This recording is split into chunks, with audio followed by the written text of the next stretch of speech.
Bueno, hola a todos, bienvenidos a una nueva clase y siguiendo un poco con lo que estuvimos viendo en el aula, y como os dije, pues necesito que veáis este vídeo, ¿no?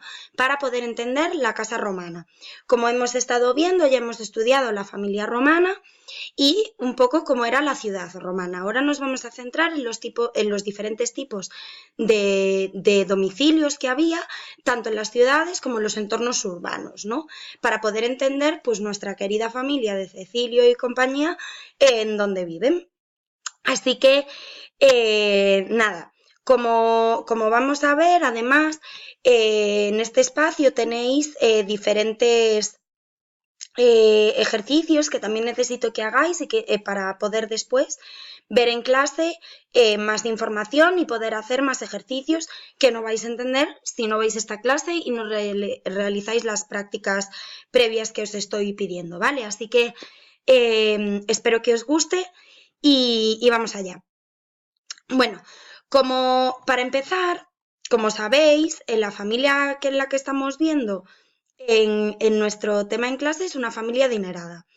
Estas familias adineradas solían vivir en unas casas a las que llamaremos domus, que son el primer tipo de casas que vamos a ver hoy.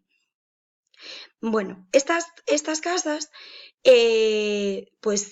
aunque tenían muchos aspectos en general parecidos a las casas de hoy en día, pues vemos que también tenían unas diferencias muy importantes. Para empezar, llegaban hasta la acera de la calle.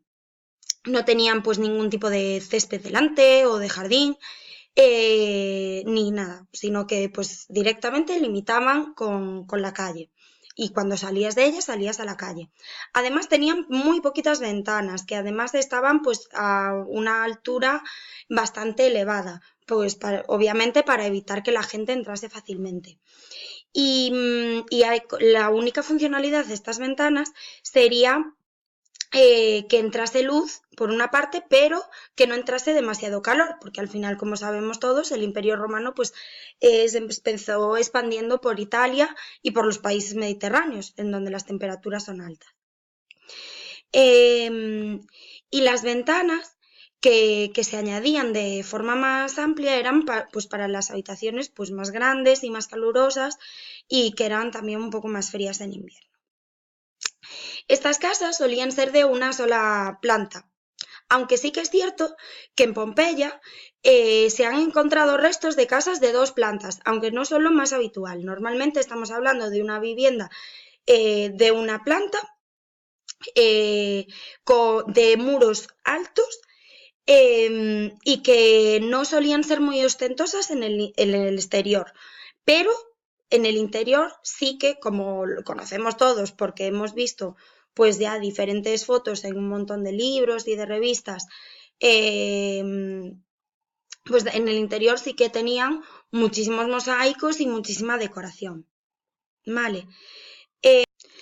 Bueno, pues esta monoplanta, por así decir, de estas casas se dividían en dos partes de una extensión parecida y era una especie de patios que estaban rodeados con las diferentes habitaciones y estos patios pues eran al aire libre, no tenían techo, por así decir, las habitaciones que estaban alrededor sí, pero los patios en sí no tenían un techo, eran al aire libre y eran ventilados. Si llegamos por la entrada de la casa, esta parte daba a la calle. Consistía en una puerta grande de doble hoja que se llamaba llanua, que es la traducción principal de puerta y de donde viene una palabra en gallego que es xanela, que conocemos perfectamente.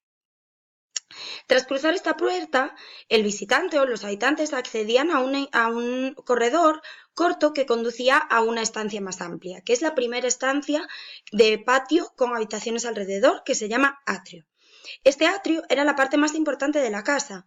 Era un espacio amplio, alto y que contenía algunos muebles, aunque las casas romanas sabemos que no eran conocidas por tener muchísimos muebles. El tejado de esta parte estaba inclinado ligeramente hacia adentro y dejaba al descubierto una abertura cuadrada, este patio cuadrado del que estamos hablando, a través del que pasaba la fuente principal de luz de la casa. Exactamente debajo de esta abertura tenemos una apertura en el suelo, un hueco en el suelo, que era un estanque cuadrado, poco profundo, y que se solía revestir de mármol y servía para recoger el agua de lluvia, y así también pues le daba un toque de calidez y de frescor a la casa. Alrededor de este atrio estaban situadas las habitaciones principales que usaban los dueños y la familia. Y además pues había estudios y comedores también, en donde se hacían pues diferentes fiestas. Las entradas de estas habitaciones no solían tener puertas de madera, sino que solían cerrarse con cortinas. Y bueno, y los muros de este atrio estaban decorados con pinturas que eran como muy brillantes y estaban hechas sobre yeso, que son pues los conocidos mosaicos. En Pompeya hemos encontrado un montón de mosaicos en casas fundamentalmente de colores rojos, naranjas y azules. Se creen que son los principales colores de moda en la época de Pompeya, ¿vale? Lo que no quita que todas las casas pudiesen tener su propia decoración, ¿vale? Una vez avanzando este atrio, entramos en la zona del tablinum, ¿vale? Que es el estudio o el despacho. Y después, a través de otros pasillos un poco más estrechos, pues también se accede al peristilo, que es la segunda área que también se organiza en torno a un patio. Esta área ya no es un estanque, sino que es un jardín rodeado por un pórtico con columnas. ¿Vale? Son las típicas imágenes de las casas romanas que solemos tener en la cabeza. En torno a estas columnas se organizaban las diferentes estancias pues más que sirven para las labores rutinarias, como pueden ser las cocinas, los servicios, los comedores de verano, las viviendas de los esclavos o los locales de almacén que tenían muchísimas casas. Vale. Además, había casas que tenían sus propios baños. Cuando hablamos de baños, como sabéis, no estamos hablando de las letrinas, sino de los baños de las termas, ¿vale? Pues había casas que tenían sus propias pequeñas termas para que sus habitantes las pudiesen disfrutar.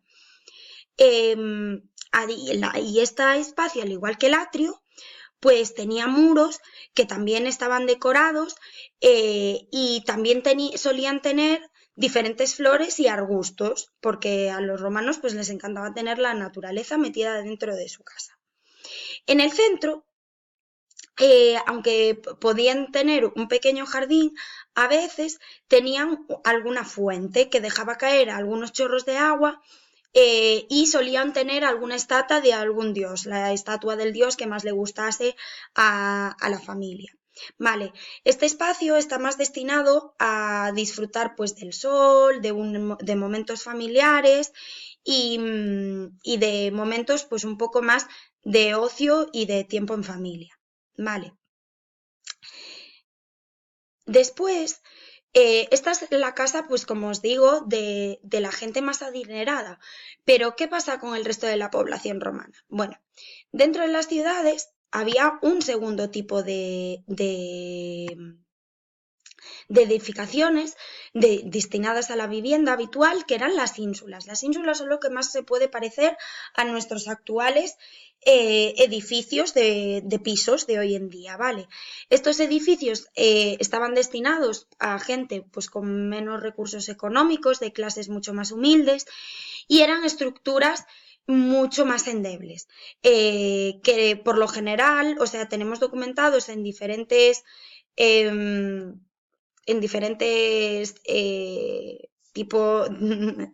escritos, tenemos documentados, como os decía, disculpad, diferentes derrumbamientos de ínsulas, porque eran unos edificios hechos de adobe o de materiales muy, muy, muy endebles y la construcción en esa época pues no estaba tan desarrollada. Y solían venirse abajo pues con bastante facilidad. la verdad. Son edificios pues de 2, 3 plantas como mucho, y en donde que se dividían en pequeñas viviendas parecidas a nuestros actuales estudios, pues a un estudio de 30 o 40 metros cuadrados, ¿vale? Además, al igual que la Domus, pues no solían tener muchas ventanas, precisamente porque como no sabían cómo construirlas bien a nivel arquitectónico para no perder fuerza, pues precisamente no podías tener muchísimos huecos en las paredes para no perder consistencia estructural, ¿vale? Y estos serían los dos tipos de edificaciones que tendríamos en la ciudad. Si nos vamos al campo, que es donde vivía la gente todavía más adinerada, nos encontramos la famosa villa romana, de las que también tenemos muchísimos restos en Pompeya, o podemos tener también muchos restos aquí en la península, en Mérida, o en cualquier otra ciudad que tenga restos romanos, ¿vale? ¿Qué tiene de peculiaridad las villas? Bueno, pues las villas fundamentalmente se componen de una domus de una extensión amplia,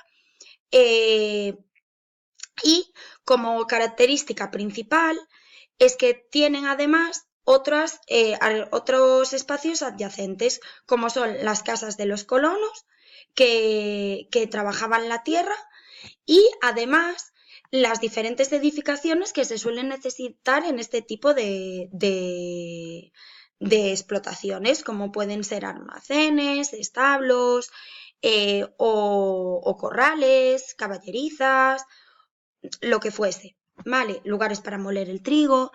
Al final es una domus que está en medio del campo, que se dedica a una explotación agrícola y por lo tanto necesita todo aquello que las explotaciones agrícolas necesitan tener, ¿vale?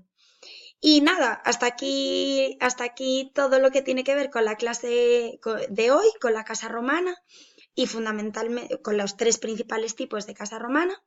Y nada, ahora necesito que realicéis el test, que realicéis las actividades y que tengáis vuestras dudas apuntadas para poder verlas en clase, en donde haremos un montón de actividades que espero que os gusten. Muchas gracias.